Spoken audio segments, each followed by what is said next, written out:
Saints head coach Dennis Allen, offense will be significantly different under the new OC, Clint Kubiak. This is our head coach, the New Orleans Saints head coach, Dennis Allen, on the Rich Eisen Show, talking about the new look offense and how it will be different than years past. Ladies and gentlemen, let's get right into the video, shall we? Dennis, take it away. What does a coach do at the end of May, early June? What's life like? What are you up to? Oh, man, this is my favorite time of year. You know, you've gotten through the draft. You have your draft picks. You have your signed free agents. And we're able to get out here and practice football, you know, without the stress of, you know, winning and losing games. We're able to get out here and Yeah, I mean, this probably is like where you can really start to get going. You know, before this moment, before OTAs, before some practices and all of that, it really is a lot of logistical stuff. It is a lot of talk about the salary cap, a lot of talk about contracts, a lot of talk about free agents. Then, of course, you have the draft process where you're, you know, I can't imagine how exhausting it is. I guess I never really thought about this, but like imagine the hours and the days and the time that is spent watching tape on players and interviewing players and taking players to dinner and hosting players and all that. And then think about how many of those players, 99% of, you don't draft. Like, think about all the time that was spent watching Olu Fashanu tape. How much time was spent? I'm sure he was at every visit. I'm sure the Saints brought him in. I'm sure all that happened. And then, boom, all that just thrown in the trash. So the draft process has to be exhausting. To finally get your pick, to finally get the free agents taken care of, to finally get the contracts taken care of, to finally just put on the cleats and to get out there and actually play some football, it's got to be the most like release of stress and pressure for a coach and players. And finally, you get to do what you want to do and what you're paid to do. and really coach and teach. And it's a fun and exciting time. Yeah, I mean, coaching and teaching, really, that's part of the job still? That actually is part. Wow, what a concept! It's actually the best. It's actually the best part of the job, man. That's why we got into doing what we do. It's working with these guys and trying to help improve them. Look, not only as football players, but also as you know, individuals. Maybe it's just me. Again, I'm drinking a ton of copium. Okay, I'm all aboard the hype train. No doubt about it. Maybe it's just me, but does Dennis seem a little livelier? Does Dennis seem a little more energetic? Does Dennis seem a little more enthused?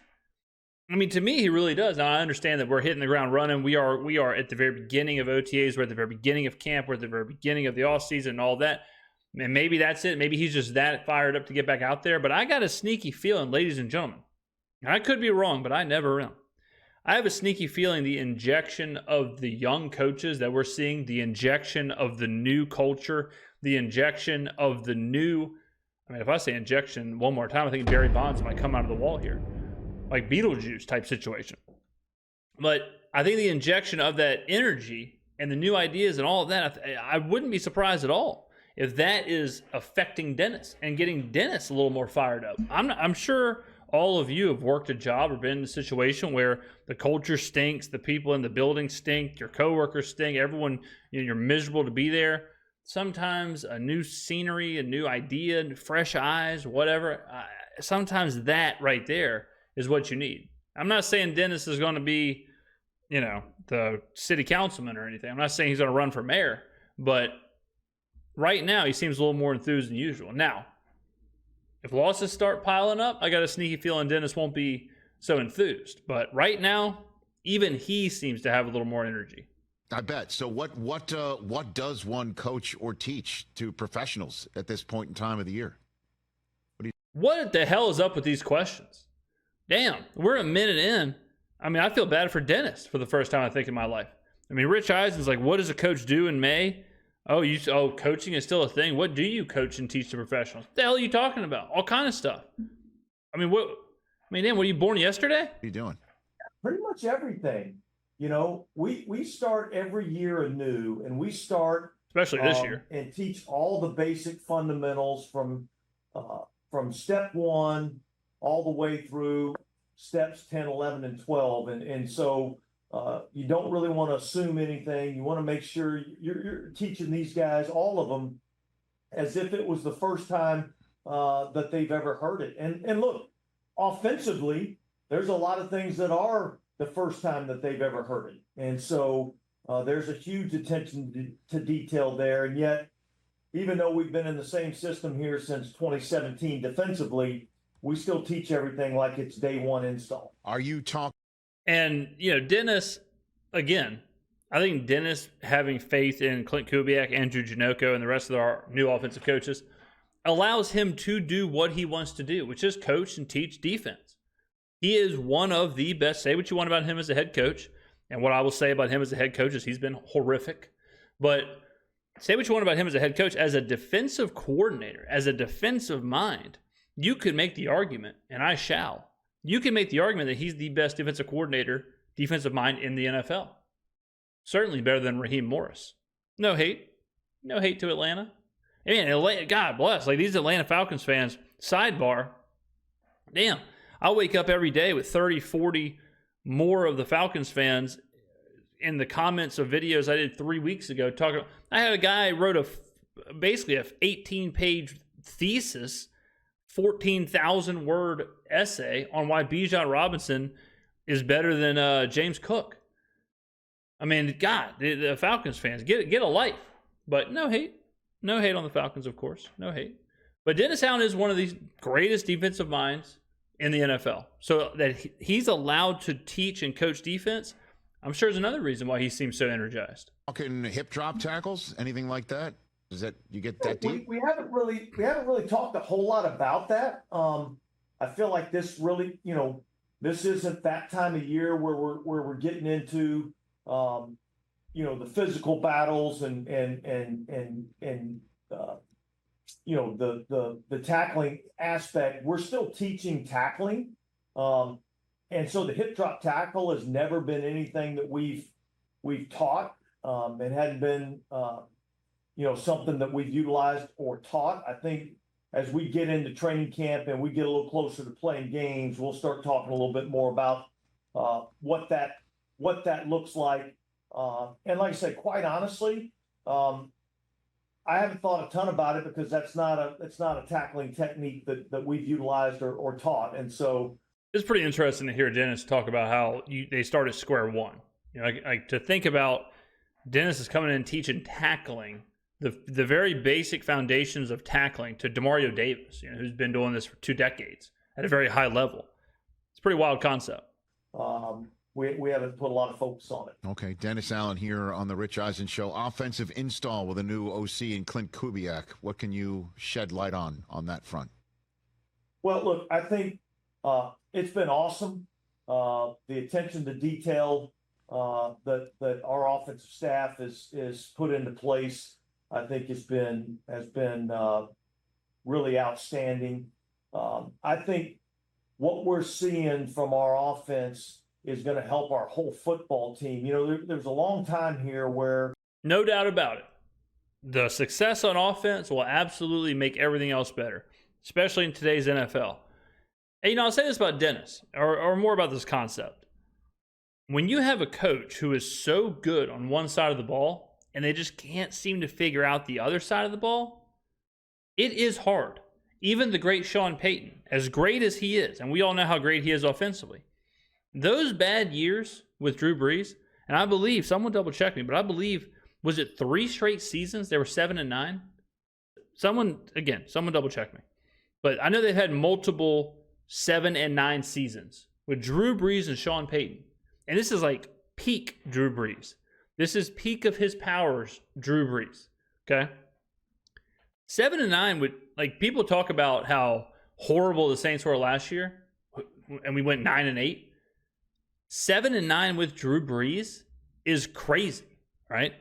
But all those years that happened, those were the years where Sean Payton had his hands on the defense, and the defense was terrible. The defense was a bottom 5, sometimes the worst defense in the NFL, and which led to a 7-9 record. The years where the Saints were really, really, really, really good were years where Sean Payton was handling the offense, Pete Carmichael was blowing bubble gum in the parking lot, and we had a good defensive coordinator. We had a good defense. Now, I'm not saying Dennis Allen and Sean Payton. I'm not saying that. But I am saying that I'm interested to see how the Saints will look if we have a competent offensive coordinator and a competent offensive staff. And if we do see something similar to the success that the Saints had when Sean Payton was running the offense and a great coordinator was running the defense. If you flip that and Dennis Allen is running the defense and a great offensive staff is running the offense, to me, that is a great recipe for success. And I'm excited to see if that changes the narrative a bit on Dennis Allen. And I think it could. I think there's a chance it could. I really do. You know, we saw a lot of the same plays, a lot of the same personnel groupings, same motions. And I think if you see them year in and year out, you know, you kind of anticipate what's coming. All right, let me back Dennis up here. I think he's saying something I'm very interested in here. The same play. All right, let me back him up. It's been awesome. The attention to detail that our offensive staff is put into place, I think has been really outstanding. I think what we're seeing from our offense is going to help our whole football team. You know, there's a long time here where, you know, we saw a lot of the same plays, a lot of the same personnel groupings, same motions. And I think if you see them year in and year out, you know, you kind of anticipate what's coming. And so I think both offensively because it's new, and then I think defensively because we're seeing a lot of, you know, different looks. I think it's been greatly beneficial to us. How different? This is interesting because, like we've said, Pete Carmichael was only calling plays for 2 seasons. So when Dennis is saying like we've seen the same stuff over and over again, we've seen this for a long time, Dennis is basically telling you that Pete Carmichael, Ronald Curry, whoever was in the room on the offensive staff at the time, were not innovating. They were not evolving. They were taking the Sean Payton playbook and they were just pulling plays out of that. And there was no evolution, there was no innovation, and it got stagnant. Even the best offenses, even the best defenses, over time will get stagnant. You can't just run, you can't just run the same offense. You have to keep evolving and keep innovating it. And we were not doing that. And we've screamed it on this channel. And again, it's good to hear Dennis, it's good to hear someone from inside the building agree that, yeah, things got old. Things got predictable. Things got stagnant. We were not evolving at all. We were not innovating at all. So even more reason for why we didn't have success offensively the last couple of years. Difference it going to be from what Saints fans are used to seeing from obviously all the years of your predecessor being there and having that spill over into your first couple of years? Dennis? Yeah, I think probably significantly different. You know, I think, you know, we've been, you know, a lot of what we call 11 personnel, you know, 3 wide receivers, 1 tight end in the game. And I think we're probably going to see a little bit more, you know, 2 tight ends in the game. We're going to see a little bit more, 2 running backs being utilized in the game. We're still going to have. What I tell you, fellas? What I tell y'all? Told you all this in videos last week and this week and whatever else. San Francisco 49ers. I believe they were second to last. Maybe they were dead last in 3 wide receiver sets in the NFL. Clint Kubiak, when he was an offensive coordinator, his 1 season, he was 29th in 3 wide receiver sets. The San Francisco 49ers were number 1 in 2 running back sets. Clint, last year, Pete Carmichael, goose egg, 0, Zed, the big O. Okay, that was a pause. That was a controversial. I was trying to line it up with the camera, and things got a little wonky. I'm not gonna lie to anybody here. All right, I took a look in the side screen, and I didn't like what I saw. All right, Pete Carmichael, 0 plays with 2 running backs on the field at the same time. Clint Kubiak, 30% of his plays, he was an 06, 30% of the time he's got 2 running backs on the field. This is a condensed offense. So you will see multiple tight ends. Yes, raising your hand in the back. Does that mean Juwan Johnson and Foster Moreau? No. A tight end could be anybody. A tight end could be Bub Means. A tight end could be Taysom Hill. A tight end could be Juwan Johnson. Who knows? 2 tight ends. It also means this offense is going to have a lot of 2 running back sets. Is that Kamara and Taysom? Is that Kamara and Kendra Miller? Is it Kendra Miller and Taysom? Is it, whatever? Who knows? Okay. Point is, this offense is going to look very different. It's going to be condensed, and you're going to see a lot of the same package, and then you're going to see a lot of pre-snap motion, a lot of creativity, to where our offensive coordinators and coaches will then be able to see what the defense is doing, anticipate it, and take advantage of it. It will be completely different than what we saw last year. It will be completely different to Derek Carr dropping back, having some long drop back. He's holding the ball. He gets sacked before Chris Olave can even make his break because it's some stupid, old, long, drawn-out play from 2007. We're not going to see that. We're not going to see Alvin Kamara not be utilized in the passing game.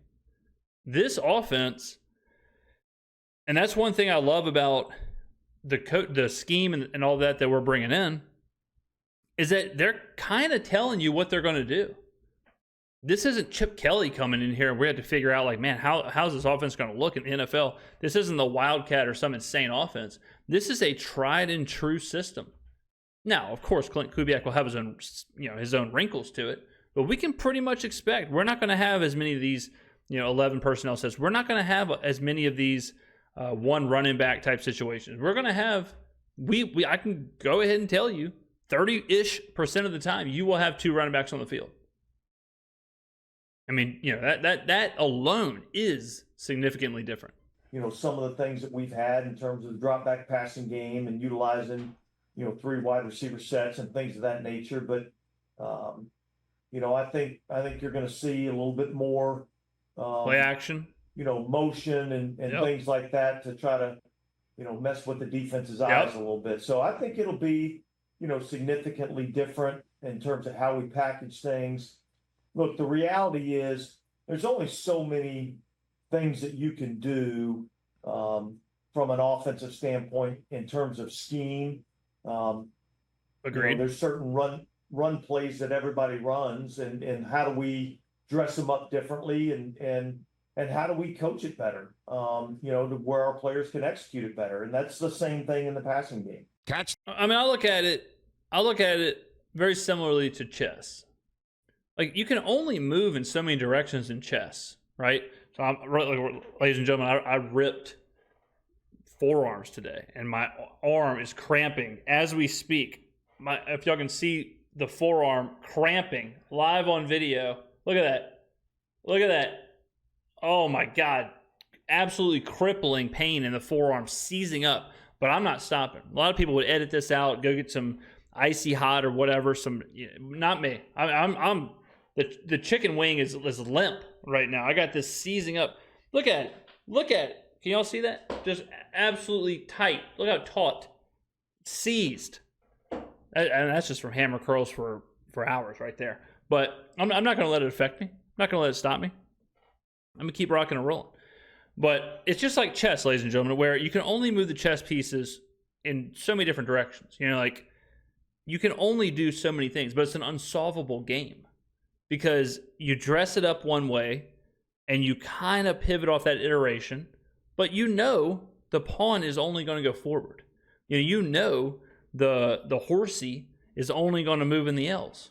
You know what I'm saying? I mean, this is unbelievable. And that's what this offense does. This offense sets up the chessboard every single play. It just sets up the same chessboard. And the defense is seeing the same thing. The defense is sitting there saying, like, okay, they got 2 tight ends on the field. They got 2 running backs. Last time, both tight ends pulled this way, and they did an outside zone run to the running back. They're expecting that. Next thing you know, one of the tight ends go in motion. Uh-oh. They didn't go in motion last time. So now the defense has to throw out what they originally thought was going to happen. The tight end's in motion now, right? So now they got to account for this tight end moving all over the place. What are they going to do? They got people screaming and crying in the secondary. Boom, next thing you know, one of the running back goes in motion. Now he's out wide. What the hell's going on over there? And this whole time, what was it? It was a screen pass, right? So that's what this offense is going to do. It's going to set up that chessboard every single play, and it's up to Clint Kubiak and whoever else to manage those pieces. And that is so much better. That is so much better than, let's just call let's just call 3 wide slants. I don't know. What our next play? Let's do play action go routes. Okay, well, it's 3rd and 4. Do we want to just pick up the first down? I've already called the play and just let it rip. Oh, there's a sack. Boom, Derek Carr's hurt. Oh, we've lost the game. So I'm excited for this. I'm going to go get some pickle juice or something. Ladies and gentlemen, y'all let me know in the comments below. Get on down there what you are excited about this offense. I want to know from you what you're excited about. And by the way, while we're on the subject, we're deep into the video. Right now, the pain is pulsating through my brain, so I'm basically hallucinating.